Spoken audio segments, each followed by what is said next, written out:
ഹൃദയപൂർവം. കുഞ്ഞാപ്പി ചേട്ടാ, അവിടേക്ക് ഒരു പെൺകുട്ടി വരും. നമ്മുടെ സ്കൂളിലെ ടീച്ചറാണേ.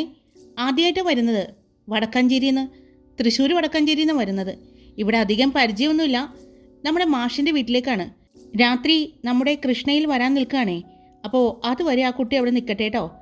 അതിനെന്താ മോനെ, ഞാൻ നോക്കിക്കോളാം. നീ ഓട്ടത്തിലല്ലേ? എന്നാ ശരി, ഞാനൊന്ന് പുറത്തേക്കിറങ്ങി നോക്കട്ടെ കേട്ടോ എന്ന് പറഞ്ഞ് ഫോൺ കട്ട് ചെയ്ത് കുഞ്ഞാപ്പിച്ചേട്ടൻ കടയുടെ പുറത്തേക്ക് വന്നു. അപ്പോഴാണ് സാരി ഉടുത്ത സുന്ദരിയായ ഒരു പെൺകുട്ടി ബാഗും തൂക്കി എല്ലാ കടയുടെയും ബോർഡ് നോക്കിക്കൊണ്ട് വരുന്നത് കണ്ടപ്പോൾ സംശയം തോന്നി.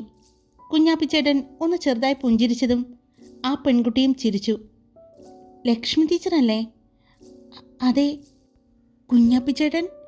അവൾ പതിയെ പറഞ്ഞതും അതെ, മാധവ് മോൻ വിളിച്ചിട്ടുണ്ടായിരുന്നു, മോള് വാ എന്ന് പറഞ്ഞ് ചേട്ടൻ കടയുടെ ഉള്ളിലേക്ക് കയറിയതും അവൾ കടയിലേക്ക് നോക്കി.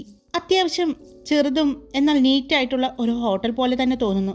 മോള് അങ്ങോട്ട് ഇരുന്നോളൂ കേട്ടോ എന്ന് പറഞ്ഞ് ഒരു ടേബിൾ കാണിച്ചു കൊടുത്തതും അവൾ ബാഗുമായി അവിടേക്കിരുന്നു. മോളെ, ഇതാണ് വിമല, എൻ്റെ ഭാര്യയാണ്. ഞാൻ നേരത്തെ പറഞ്ഞില്ലേ വിമലെ, നമ്മുടെ മാധവ് മോൻ പറഞ്ഞ ടീച്ചർ നമ്മുടെ സ്ഥലത്തേക്ക് തന്നെയാണ്. നമ്മുടെ ഒപ്പം രാത്രി കൃഷ്ണ ബസ്സിൽ വരാനിരിക്കുന്നതാ. ഈ സ്റ്റോറിയുടെ മുഴുവൻ ഭാഗങ്ങളും കേൾക്കാൻ ദൃശ്യം വ്ലോഗിൽ വൈകിട്ട് 4 മണിക്ക്.